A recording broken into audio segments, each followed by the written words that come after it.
friends, and welcome back to the Photoshop Basics for Scrapbooking class. In today's lesson, we are going to be talking about how to create your own cut files specifically from PNGs. Now, to do this, I'm actually going to integrate both Photoshop Creative Cloud or Elements with Silhouette. This is generally how I develop my own cut files for me to use, whether that's from a free PNG I find online or from something, maybe a stamp set or an embellishment that I might have that I want to have my machine cut out for me.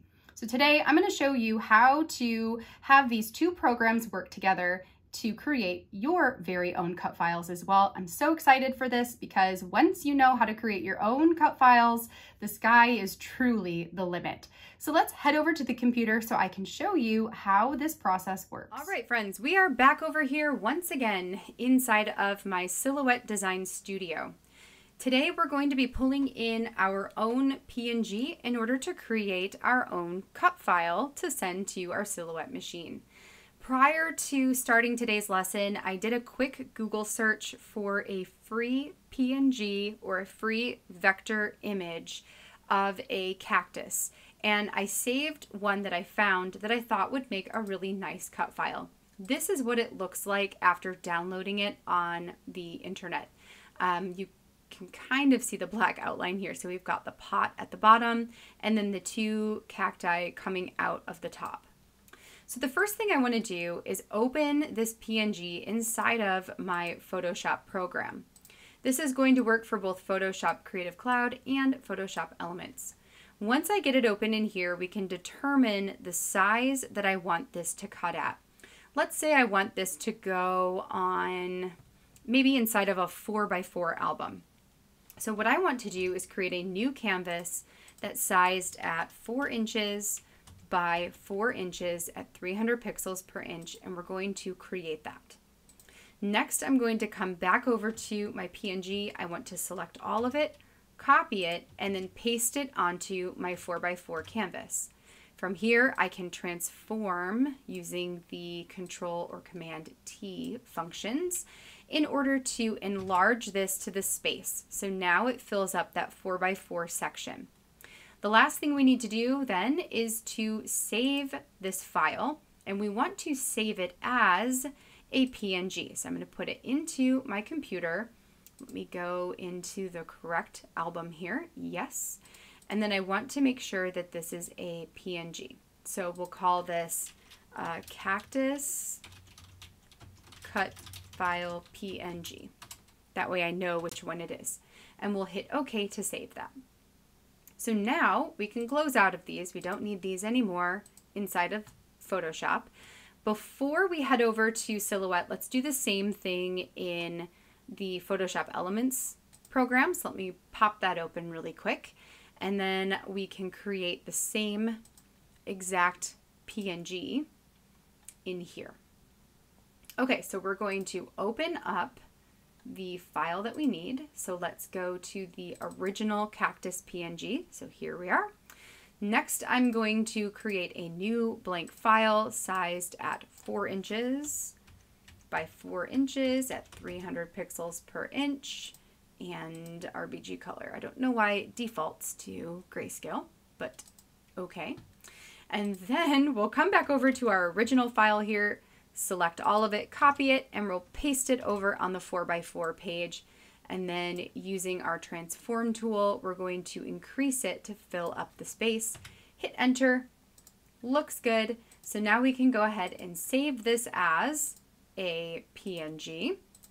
Let's save this as Cactus Cut File PNG2 and hit OK. And now we are good. So let's head over to the Silhouette software. Inside of Silhouette, we're going to open up the next cut file here. So let's go ahead and do this Cactus Cut File PNG. This is the one we did in Photoshop Creative Cloud. You can see that they're pretty much the same thing. So I'm just going to do the one time, but the same procedure applies to both. So we will click that open and it appears here on the page. Now, the next thing we need to do is create the actual cuts for this. To do so, I will select the butterfly tool here, which is the trace tool, and select trace area. Then I can draw a box around the outside of my cactus shape. When I deselect, you can see that it highlights it yellow. Now again, I can play with the threshold if I want to and increase the threshold up, which I might do just slightly, or I can decrease it in order to have less of the cut file or less of the image highlighted. I want to have more rather than less. If I go really high, it's going to make it a bit blurry. I'm going to pull it back just slightly to get it where I want it to be. And that looks pretty good to me. So then I'm going to hit the trace button so it traces the outer and the inner edges. That looks good. And then we can take our original PNG here and move it to the side or delete it entirely if we wish. And now I'd be able to go ahead and cut this file out with my silhouette by doing the send function and selecting my cardstock, cut, and auto blade or tool. So my material, my action, and my tool settings. And that's really it, friends. It's super simple to pull in these cut files in order to cut them out yourself.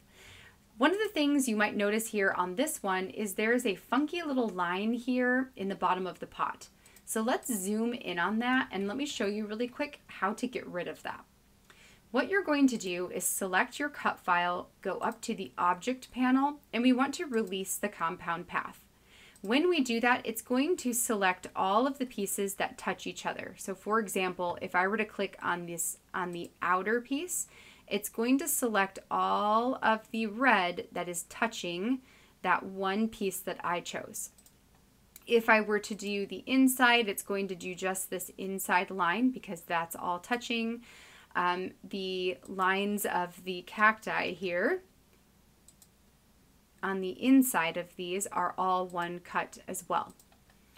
For this one, I just want to select this tiny little line down here and delete it.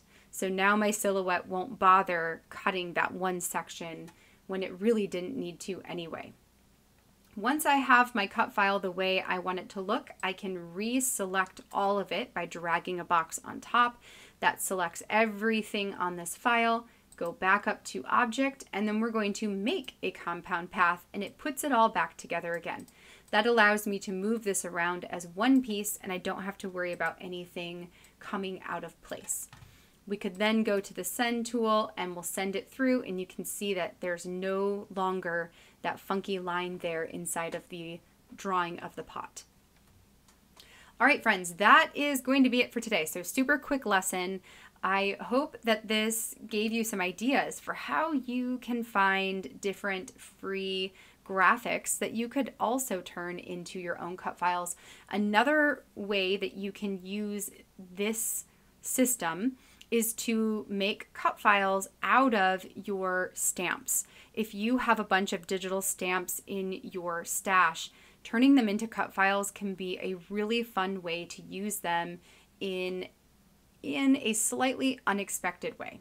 So definitely a technique that I would recommend giving a try.